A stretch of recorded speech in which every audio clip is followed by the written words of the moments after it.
This is the IFF TV podcast. Yeah, the squad update would be Seamus Coleman's ruled out. He's obviously come in with the injury he had at the end of the season, his groin injury, so he's ruled out and has left the camp. So he's out. He's ruled out the games. John Egan is ruled out as well with ankle injury, and we've one or two late fitness tests on one or two players, but hopefully everyone else will be okay.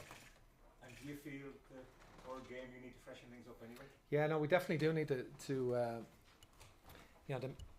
it was such an open game the other night. It was the physical data was extremely high on the demands of the players. I'd say both teams really, it was such a stretch game, and the demands of the game were huge on the players. So we will definitely freshen the team up for tomorrow.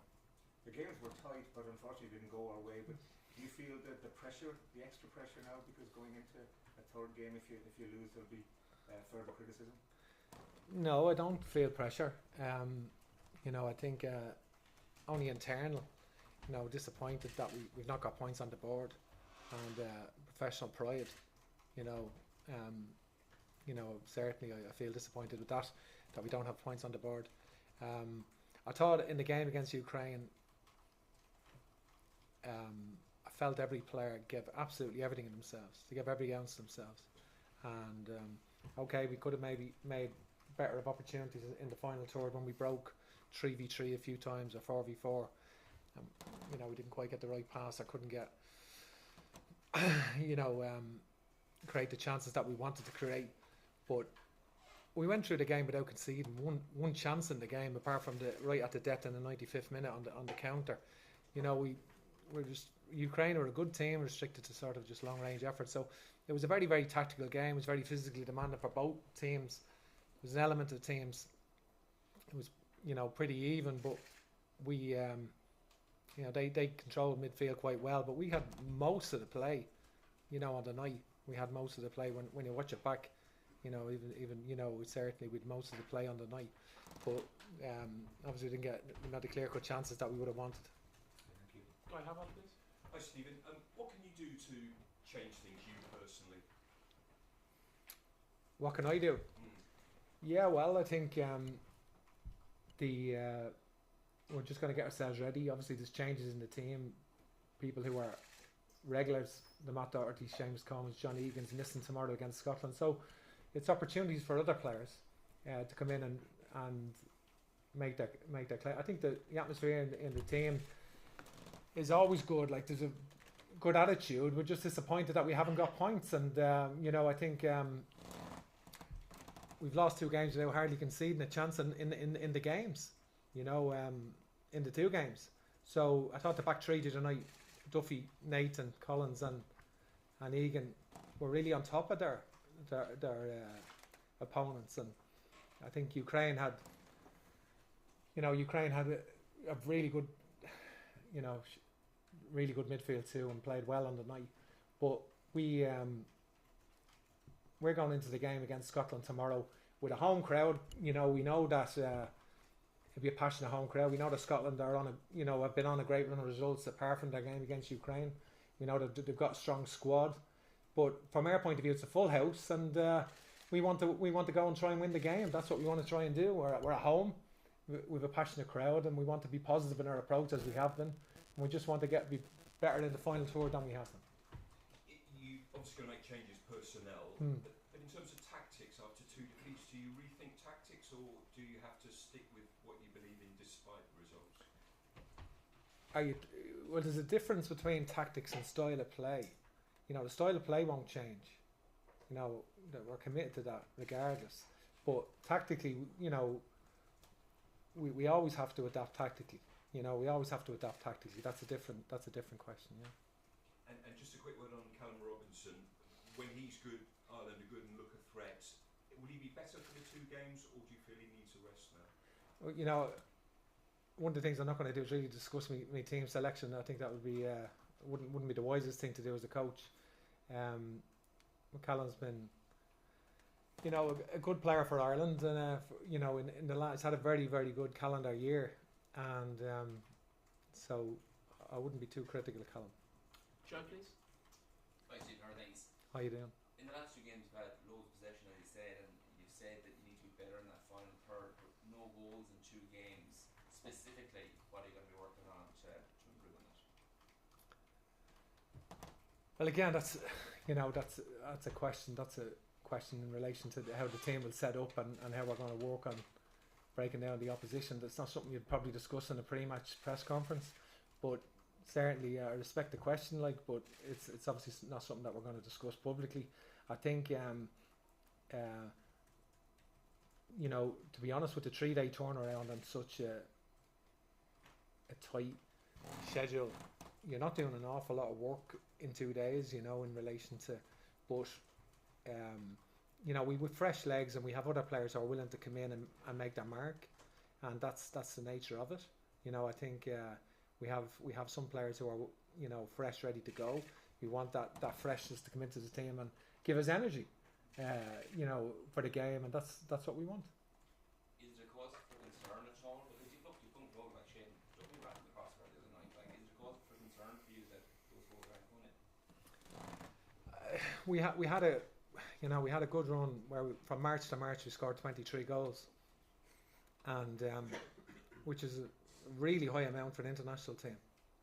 And then we've come up in the last 2 games, and we've come up short in front of goal. So it's that doesn't mean everything was wrong. Everything is wrong. Just miss. We haven't capitalised on the opportunities that we've been given. So we have to improve in that regard, and we have to make sure that we all work hard and believe in what we're doing and hit the back of the net. Gavin, please. Stephen, has there been an element in the last 2 games of teams figuring you out? You lacked that element of surprise maybe that you had during that excellent goal scoring run last year, and if so, how much of a challenge has that been? Yeah, this year. Well, I don't think that's the case with Ukraine. I think that they played the system based on the players that they had available. So I don't think that was the case. I think obviously Armenia defensively did a job on us, and we didn't take the chances that we had on the night. So that was disappointing. I think, but against Ukraine, I couldn't have asked any more of the players. I was disappointed with Armenia coming out and having to lose. That's a game we shouldn't be losing. But against Ukraine, even though we're disappointed to lose the game, of course we are. I felt every player gave absolutely everything themselves. The level of effort was huge. The defending was good. The passing overall was good, and just that, we did create some chances, but not enough. But Ukraine are a good team. I know they had a lot of changes, but so have we. Not as many as they have, but all the players are good players, and it was a tough game. Hi, Stephen. How you doing? Would you accept that the issue be more like not creating clear-cut chances rather than not taking them? Is that a bigger problem to solve within a team than that?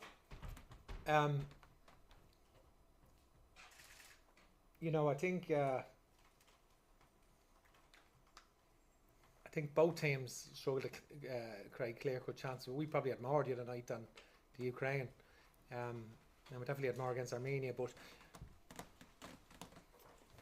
it's a broad question over the 2 games, But yeah, we created quite a few chances the first half in Armenia. Didn't take them.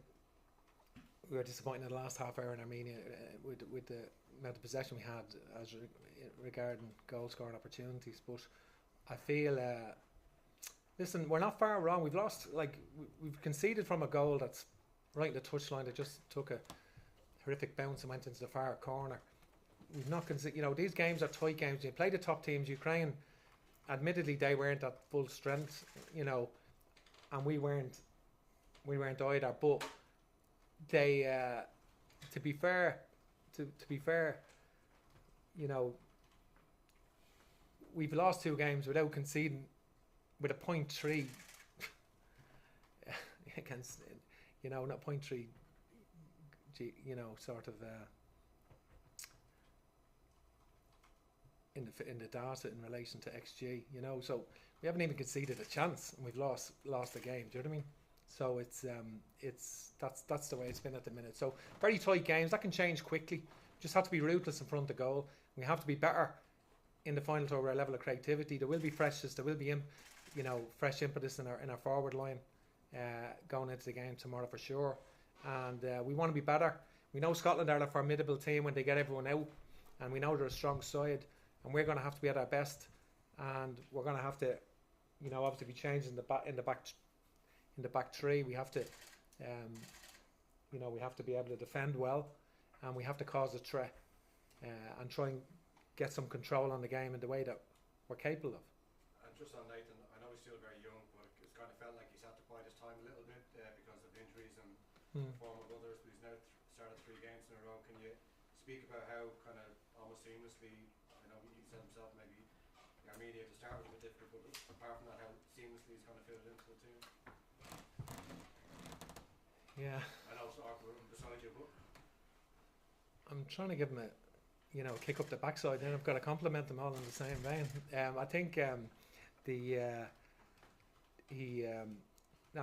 had a tremendous rise in his career. Seeing his flexibility at Stoke, playing centre back, right centre back, or right back at times, and had to be patient at Burnley because they've such an established partnership. But when he played, he was always excellent, and he's come in seamlessly, as you said. He had a couple of injuries that ruled him out of camp. He had to wait his turn, with other players coming in doing so well. Andrew Obamadele coming in and doing brilliantly, and Nathan has just been very, very good. So hopefully he can continue in that run of form, and I'm sure he will. All round, please.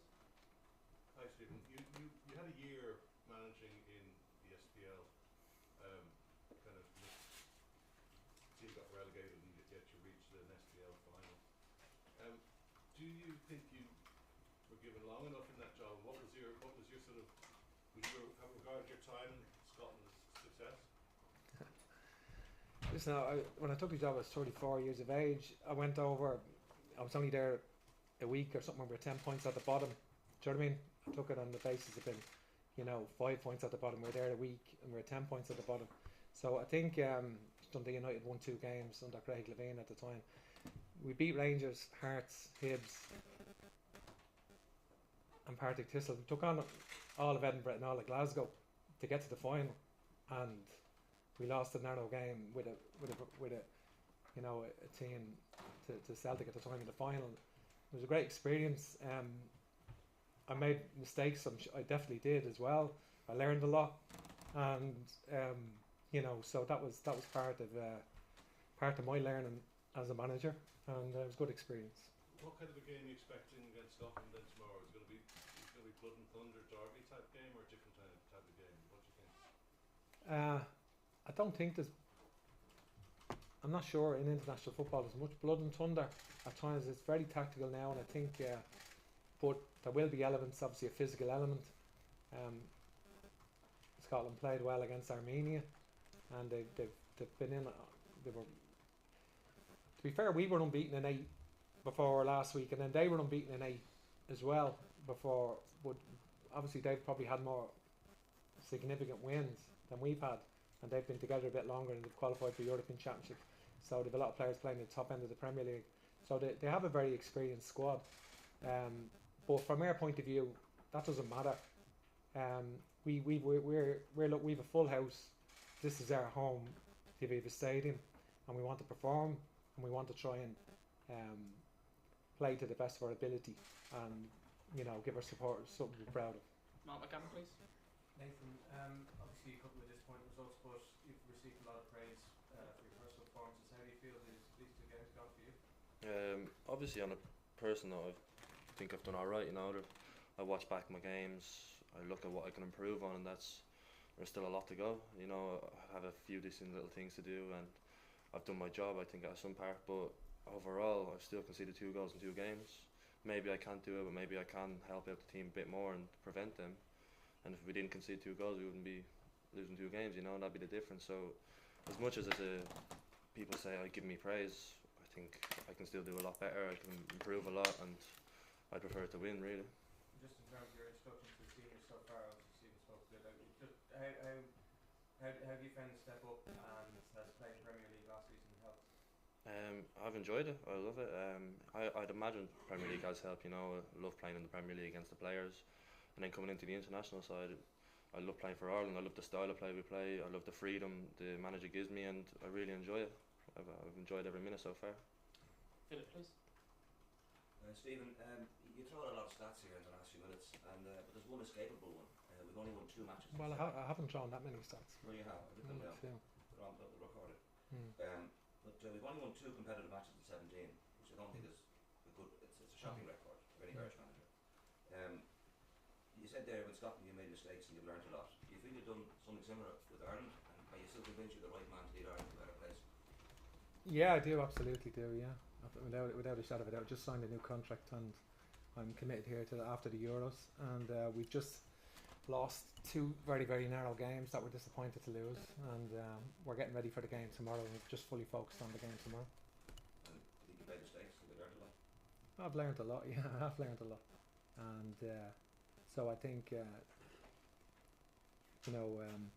but we've got an awful lot of potential in this squad, and we're looking to grow and get better and improve, and at the moment we're just getting ready for tomorrow's game and making sure we're right. Aidan, please. For Nathan, managers don't like describing the game as must win because they're the ones who are responsible or answer for it when it doesn't happen, but from the players' point of view, because of the start group, is tomorrow a must win? I think every game of football is must win. I don't see why you'd go into a game without that mentality. Every game I play, I want to win, and it's a must win. And I think when I go in that mentality, I play my best football. So, as a player and as a team, we all know it's a must win. But so is Armenia, so is Ukraine. So nothing really changes. We know we have a job to do. And we know we have to go win a game of football. And just on the way the game is played, Chinozi or Benny said just after the game on Saturday that the ball speed had to be quicker, that we need to move the ball faster. Jason Wright said more or less the same thing after the Ukraine game. Is that something you see, that just the things need to happen quicker? Yeah, potentially. Or yeah, I think so. But it's easy to say that, I think, sometimes. Also, we control the ball a lot, and teams sit against us. It's hard to move it and break down a team, but we're also missing maybe that final third, the end product, you know. But that can also come from a defender. I can maybe step in and find that pass, or somebody else. So as a team, I think overall we know what we're missing. We know we're missing that bit of end product, and we need to find it. Stephen, with Coleman and Egan out tomorrow, how important is Shane Duffy going to be for you with his experience? And Shane had a very difficult season at Celtic last year. How satisfied are you that he's put that behind him and is back to his best? Yeah, obviously Shane's played a lot of games in the Premier League in England, so obviously it's been well documented that he had a difficult time in Scotland, but there's a lot of reasons for that, I'm sure, you know, that have been been written about as well. So also this year he had a very good spell in the Premier League with Brighton, but then since March he's lost his place at Brighton, so it's been a difficult one for him again. And then the dilemma then in relation to whether you select someone that's not playing. He had played an amount of games between January and March, but not since March. But in the 2 games so far against, like I thought he played very well against Ukraine the other night, and he can take confidence from that. And you know, I know playing for Ireland means everything to him, so I'm sure he's just focused on performing well tomorrow and trying to make sure that we can keep a clean sheet. Okay, and final. you know, I'm sure he's hoping to do that. Sorry, Stephen. 1 or 2 questions from Gavin and then Paul. Okay. Stephen, you say the style won't change and that you're committed to it. Is there a point where you just have to reconsider that if the results keep going the way they are at present?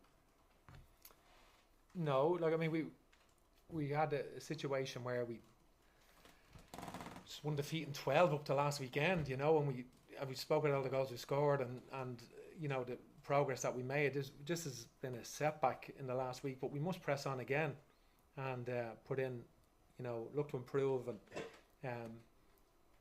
and certainly that's what we must look to do. And finally, Paul Lennon, please. Stephen, you were saying there that Ukraine were, when they got going, they in central midfield with two very good players, and that's been a bit of a problem against the quality teams. Against Scotland, who have good Premier League and high-ranking players, is not a fear that will happen again if you don't put an extra third central midfielder in? To be honest with you, our midfield overall have been performing very well, and it's not so much 3 against 2. Sometimes we can create 4 against 3, depending on the game itself. Like, as you know, Jason Knight overloads in midfield in the game, and our wing backs invert as well. So it's not so much just a system in place, and it's how we utilise the players. And sometimes our wing backs can invert and overload the midfield. Sometimes our 10s can drop in and overload. So it's not just a simple mathematics. I was just talking about Sheparenko and Sidorcic are just good players. But also Josh Cullen and Jeff Hendrick have performed well overall for us. Over the last number of windows. But that's not to say that we won't freshen things up tomorrow, because we do need fresh legs after those 2 games.